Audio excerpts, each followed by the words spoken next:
हरिद्वार के पास स्थित गांव रामपुर बड़ा ही अनोखा था। वहां के लोग बड़े भोले भाले थे, मगर एक चीज के लिए वो अपनी जान लड़ा सकते थे, और वो थी लस्सी। रामपुर के हर आदमी को लस्सी से इतना प्यार था कि अगर कोई उनसे कहता कि भाई लस्सी छोड़ दो, तो वो उसे अपना सबसे बड़ा दुश्मन समझ बैठते। गांव में भोलू काका की लस्सी की दुकान सबसे मशहूर थी। उनके हाथ की बनी लस्सी इतनी गाढ़ी और स्वादिष्ट होती थी कि लोग बिना रुके गिलास पे गिलास पी जाते थे। इतना ही नहीं, शहर के लोग भी आकर बहुत मजे से रामपुर की लस्सी पीते थे। भोलू काका बहुत प्यार से बादाम, गुलकंद, काजू, मलाई, इलायची डालकर लस्सी बनाते थे।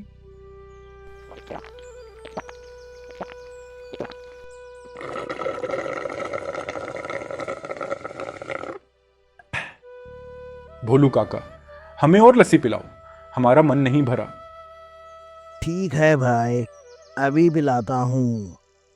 उस दिन शाम को 7 बजे भोलू काका दुकान बंद करने ही वाला था। वहां गांव का युवक पप्पू आ गया। काका, हमें बहुत प्यास लगी है, हमें थोड़ा लस्सी पिला देना, पैसे मैं कल दे दूंगा, अभी तो मेरे पास नहीं है।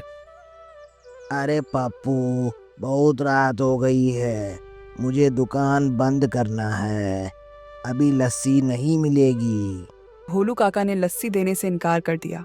पप्पू बार बार अनुरोध के बाद भी भोलू काका उसकी नहीं सुनी। पप्पू निराश होकर वहां से चला गया। भोलू काका अपना नौकर रमेश से बोला, अरे रमेश, अंधेरा हो गया है, चलो आज के लिए दुकान बंद करते हैं। रमेश लस्सी की टंकी को कपड़े से ढककर दुकान को ताला मार दिया।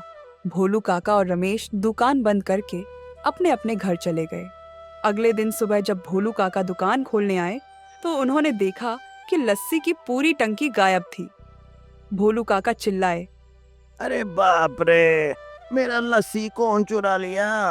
अरे सुनो गाँव वालों, कोई मेरा लस्सी की टैंकी चुरा लिया। अरे मैं लुट गया, बर्बाद हो गया। सारा गांव इकट्ठा हो गया। हर कोई अचंभे में था। रामपुर के इतिहास में कभी लस्सी की चोरी नहीं हुई थी। गांव का सरपंच जगन्नाथ बोले, ये बड़ा गजब का मामला है, हमें इस रहस्य को सुलझाना होगा।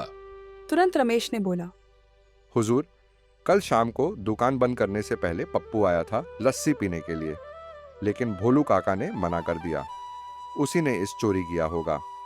पप्पू ये बात सुनकर बहुत निराश हो गया और मन ही मन सोचने लगा, मैं निर्दोष हूं, लेकिन इसे कैसे साबित करूं?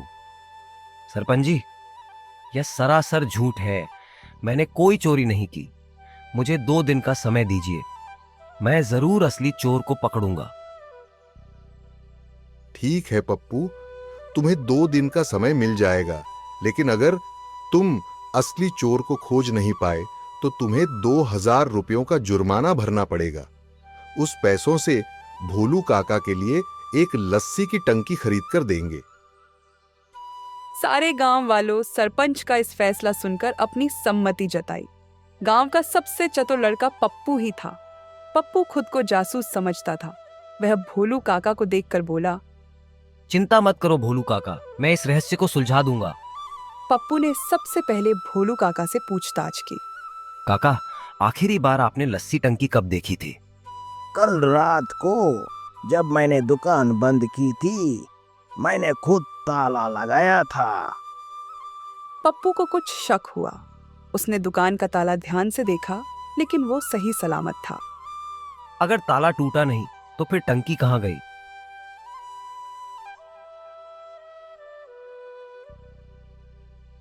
मंगू चाचा, आपने रात में कुछ अजीब देखा?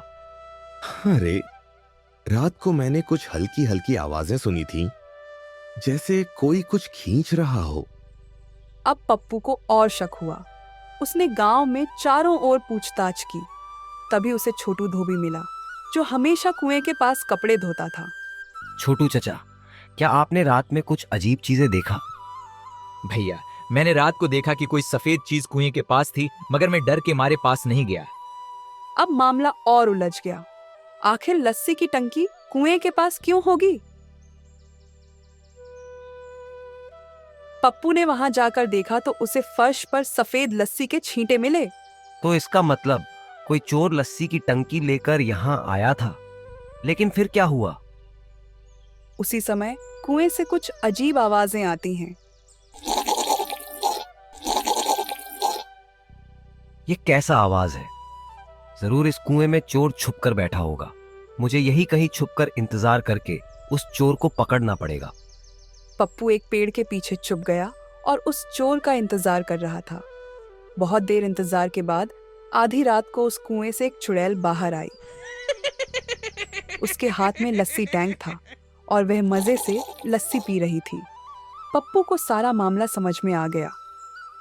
पप्पू हिम्मत जुटाकर उस चुड़ैल के पास गया और विनम्रता से हाथ जोड़कर कहने लगा, चुड़ैल जी, आपने हमारे भोलू काका का लस्सी टैंक चुरा लिया तो कृपया वापस कीजिए।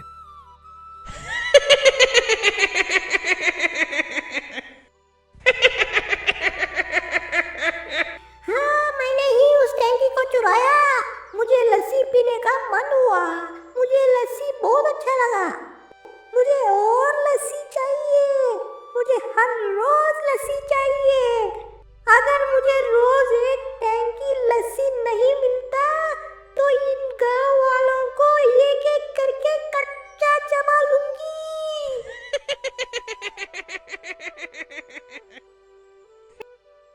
ऐसा मत करो, मैं आपको रोज एक टंकी लस्सी लेकर आऊंगा, परंतु आप मुझे उस टंकी को वापस दीजिए। उसी में ही लस्सी भर के लाना पड़ेगा ना।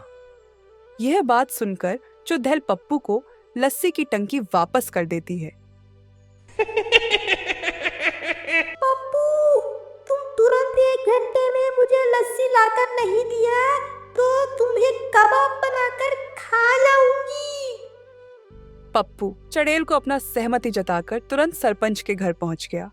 सरपंच जी को सारा बात समझाकर टंकी को सौंप दिया।